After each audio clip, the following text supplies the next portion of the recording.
Assalamualaikum warahmatullahi wabarakatuh. Selamat pagi. Terima kasih kepada moderator dan panitia yang sudah memberikan kesempatan kepada saya untuk sharing tentang pre dan post operative imaging pada tetralogi ovalo. Tetralogi ovalo merupakan satu penyakit jantung bawaan biru yang sering, berkisar antara 5-10% dari seluruh penyakit jantung bawaan. Tujuan daripada diagnostik imaging antara lain untuk mengidentifikasi anatomi, kemudian menilai abnormalitas daripada fungsi, menilai derajat severitas, dan juga memberikan informasi yang kemudian nanti akan mensupport untuk penentuan keputusan klinis dari masing-masing pasien tersebut. Kadang-kadang kita memerlukan beberapa modalitas imaging untuk memberikan satu penilaian yang komplit dan serial pada pasien dengan tetralogi ovalo. Setelah dilakukan anamnesis, pemeriksaan fisik, EKG, dan ronsen, ekokardiografi merupakan satu lini pertama yang digunakan secara rutin untuk menilai pasien dengan tetralogi ovalo. Sebelumnya, kateterisasi merupakan satu gold standar pemeriksaan lanjutan setelah dilakukan ekokardiografi. Tetapi beberapa dekade terakhir kita melihat ada beberapa modalitas pemeriksaan imaging yang bisa kita gunakan secara non-invasif pada pasien dengan tetralogi ovalo, antara lain adalah cardiac CT ataupun juga cardiac MRI. Secara metodologi, kita lihat bahwa ekokardiografi merupakan mempunyai kelebihan karena dia bersifat real time dan juga portable. Juga kita bisa melakukan pengukuran velocity, kemudian juga bisa melakukan tracing 3 dimensi ataupun EMOT, dan ekokardiografi ini bisa kita lakukan dikerjakan baik di kamar operasi ataupun di kamar tindakan kateterisasi. Yang jelas eko tidak mengandung radiasi. Sedangkan kardiak kateterisasi mempunyai kelebihan dalam melakukan evaluasi hemodinamik dan juga bisa digunakan untuk memvisualisasi obstruksi ataupun juga untuk selektif angiografi.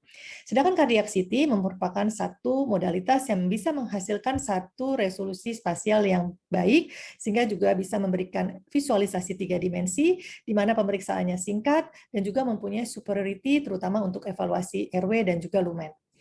Sedangkan cardiac MRI ini mempunyai akses yang tidak terbatas, kemudian juga merupakan satu gold standar untuk pengukuran ventricle volume ataupun function, juga pengukuran flow, dan juga untuk menilai karakteristik daripada jaringan. Selain itu, cardiac MRI juga tidak mengandung radiasi. Ini adalah beberapa kelemahan dari masing-masing modalitas imaging, di mana kalau kita lihat dari echo, kadang-kadang kita bisa mendapatkan limitasi daripada window ataupun juga akses. Kemudian juga echo biasanya tidak suitable untuk pengukuran volume ataupun juga flow. Kardiak kateterisasi mengandung radiasi tentu saja dan juga masih menggunakan kontras, dan pada pasien-pasien anak-anak kadang-kadang kita memerlukan satu anestesi umum dan ini sifatnya invasif, sehingga kadang-kadang untuk kateterisasi kita juga memerlukan satu tindakan hospitalisasi pada pasiennya. Sedangkan untuk cardiac CT, walaupun menggunakan radiasi dan juga kontras, jumlah kontras yang digunakan relatif lebih sedikit, dan juga dengan menggunakan protokol tertentu, kita akan bisa mereduksi jumlah radiasi yang kita berikan kepada pasien. Tapi CT tidak bisa kita gunakan untuk pengukuran flow, dan kadang-kadang kita juga tidak bisa memvisualisasi secara live untuk gambaran sinenya. Pada cardiac MRI, pada kasus tertentu atau untuk kasus sekuen-sekuen tertentu kita harus menggunakan breath holding, sehingga kadang-kadang ini menyulitkan pada kasus-kasus di mana untuk kasus anak-anak ataupun juga pada yang non kooperatif, dan pemeriksaan MRI biasanya memerlukan waktu yang lebih lama, sehingga pada anak-anak yang non kooperatif kita memerlukan anestesia, kemudian juga pemeriksaannya mahal dan merupakan satu kontraindikasi terutama pada pasien-pasien dengan menggunakan metal, dan ini juga biasanya tidak kita gunakan pada pasien dengan klaustrofobia. Ada beberapa peran imaging pada tetralogi ovalo. Yang pertama adalah pada sebelum dilakukan tetralogi ovalo repair, di mana peran ini digunakan untuk menilai kesesuaian kriteria untuk dilakukannya tetralogi ovalo repair. Sedangkan setelah dilakukan tetralogi ovalo repair, pemeriksaan imaging ini digunakan untuk menilai outcome daripada operasi tetralogi ovalo repair. Selain itu juga biasanya kita gunakan untuk menilai kesesuaian kriteria untuk intervensi lanjutan pada pasien-pasien yang mengalami komplikasi ataupun penyulit setelah dilakukan reparasi tetralogi ovalo. Ini adalah beberapa peran penting imaging pada pasien-pasien sebelum dilakukan tetralogi ovalo repair. Di sini kita melihat bahwa imaging harus bisa menunjukkan adanya obstruksi daripada RVOT, kemudian adanya dynamic daripada infundibular pulmonar stenosisnya, morfologi daripada katup pulmonal, konfluensi daripada arteri pulmonalis, bagaimana ukurannya, kemudian identifikasi daripada PDA ataupun juga kolateral, dan juga kita harus menilai perfusi dari masing-masing paru akibat adanya PDA ataupun juga kolateral tersebut, identifikasi ada tidaknya VSD additional, kemudian kita juga perlu untuk menilai volume, function, ataupun juga mass daripada ventricle, dan yang penting lainnya adalah kita juga harus melihat apakah ada anomali arteri koroner ataupun juga dilatasi daripada aortic root. Ini adalah beberapa perbandingan modalitas imaging sebelum dilakukan tetralogy-ovallo repair. Ekokardiografi merupakan satu metodologi imaging yang primer. Ya, biasanya eko bisa memberikan satu informasi yang adekuat untuk dilakukan tetralogy-ovallo repair, terutama pada kasus-kasus simpel. Sehingga pada kasus-kasus simpel mungkin kita tidak perlu menambahkan pemeriksaan lanjutan apabila semua informasi yang diperlukan itu sudah tercakup dari pemeriksaan ekokardiografi. Pemeriksaan kateterisasi biasanya kita gunakan pada pasien-pasien tetralogy-ovallo dewasa yang biasanya kita mencurigai adanya MAPKAS, atau juga untuk pasien-pasien yang ada MAPKAS yang kita planning untuk dilakukan oklusi sebelum dilakukan tindakan operasi. Cardiac CT bisa kita kerjakan pada semua umur, ya, tetapi cardiac CT mempunyai limitasi, terutama untuk selektif angiografi dari MAPKAS-nya, tapi CT mempunyai kelebihan, yaitu dia bisa juga untuk dipakai mengevaluasi jalan nafas. Cardiac MRI biasanya kita gunakan terutama pada pasien-pasien tetralogy-ovallo dewasa yang juga disertai dengan ventricular dysfunction, di mana pasien-pasien tersebut kita perlu untuk menilai fungsi daripada ventricle, atau juga pada kasus-kasus di mana terjadi poor echo window, ini juga bisa kita gunakan sebagai salah satu alternatif untuk menilai anatomi ataupun morfologi daripada kelainan tetralogy-ovallo.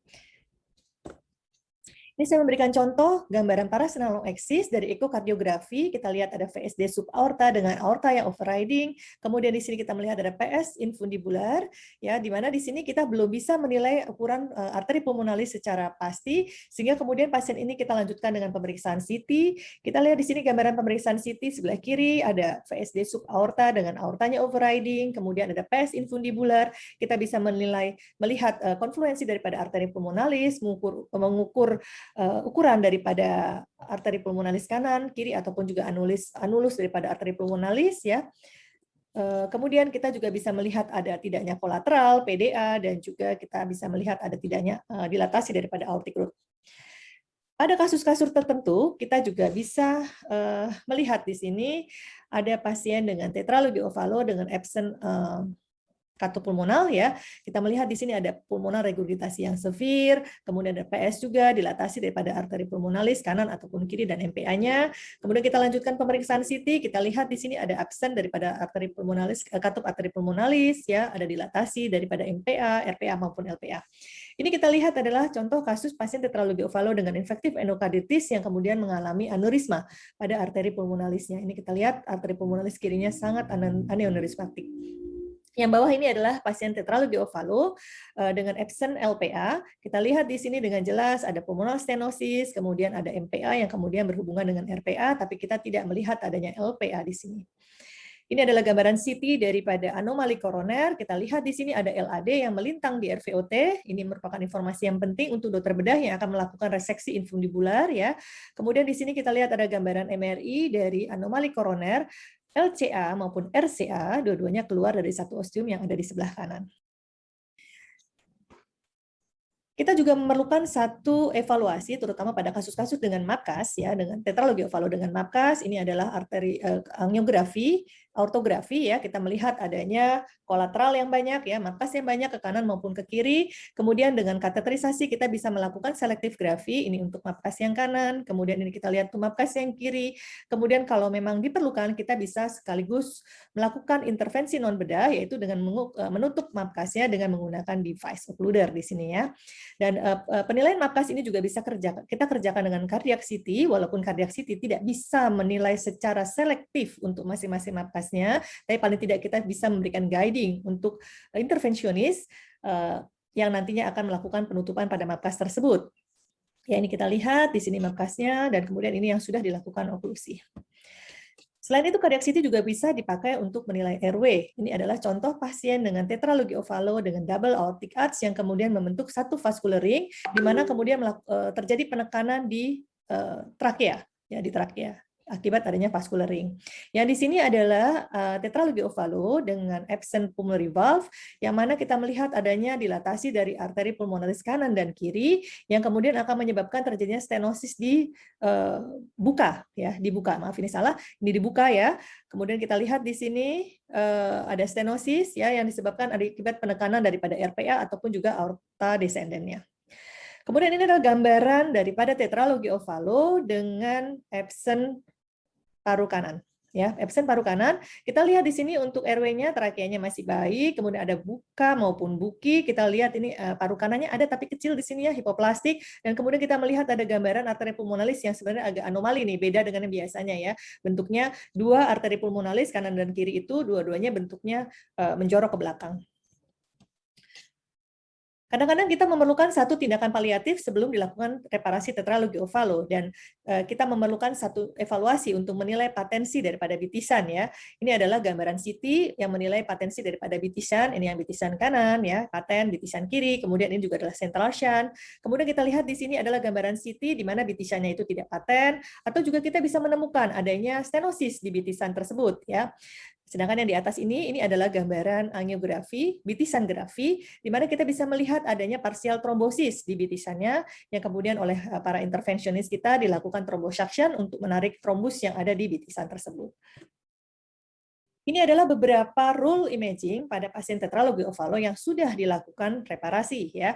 Ini kita harus menilai ada tidaknya residual shunt, kemudian ada tidaknya residual RVOT obstruction atau mungkin ada PA obstruction, ada tidaknya pulmonary regurgitasi, tricuspid regurgitasi ataupun juga fibrosis. Ini adalah beberapa rule dari masing-masing modalitas, di mana dari echo kita bisa menilai ada tidaknya residual VSD, bagaimana RVOT, anatomi daripada RVOT-nya, bagaimana size daripada arteri pulmonalisnya, baik secara dinamik ataupun juga ada tidaknya aneurisma, kemudian ada tidaknya PR ataupun juga TR. Sedangkan untuk kateterisasi biasanya kita gunakan kalau kita memerlukan satu evaluasi hemodinamik ataupun juga kalau kita memerlukan satu tindakan intervensi non bedah ya. Seperti misalnya kita mau stenting arteri pulmonalisnya, atau mungkin kita mau thrombosuction dan sebagainya. Ya. Kemudian selanjutnya ini adalah cardiac CT. Ya. Cardiac CT biasanya kita bisa gunakan apabila kita ingin menilai ada tidaknya residual daripada RVOT, atau juga ada obstruksi daripada arteri pulmonalisnya, dan ini bisa kita pakai sebagai guiding untuk dilakukan tindakan intervensi lebih lanjut.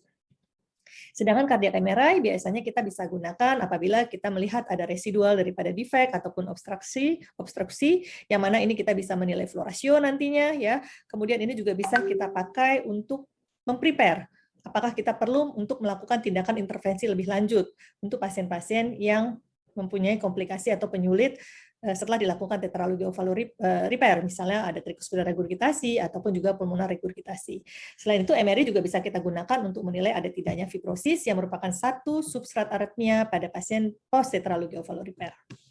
Ini adalah gambaran MRI pada pasien dengan residual VSD ya. Kita lihat dengan jelas di sini ada shunt daripada residual VSD subaortik ya. Kemudian dari sini kita bisa menilai flow ratio untuk mencari indikasi apakah memang pasien ini VSD-nya harus kita tutup atau tidak.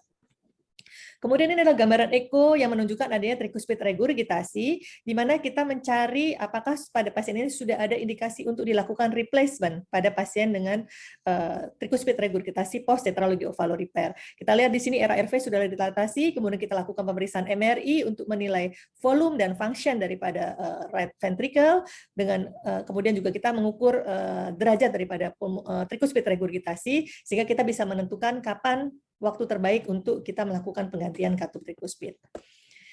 Ini kita melihat ada residual PS ya dari pemeriksaan MRI, ini ada kelihatan. Kemudian ada gambaran 3 dimensinya. Kita bisa melihat bahwa PS infundibular severe di sini, sehingga ini data ini bisa kita berikan kepada dokter bedah yang kemudian nanti akan melakukan reparasi. Yang di sebelah kiri kita melihat adanya gambaran echo di mana kita melihat adanya stenosis di katup arteri pulmonalis kanan ataupun kiri ya. Kemudian kita lihat gradiennya besar sekitar 60 ya. derajatnya severe. Kemudian kita lanjutkan pemeriksaan MRI, kita melihat memang ada obstruksi di proksimal daripada RPA dan LPA yang kita juga buktikan dari pemeriksaan volume rendering 3 dimensi dari MRI. Sehingga data ini kita bisa berikan kepada dokter bedah yang nantinya akan melakukan intervensi lanjutan untuk residual PS perifer ini.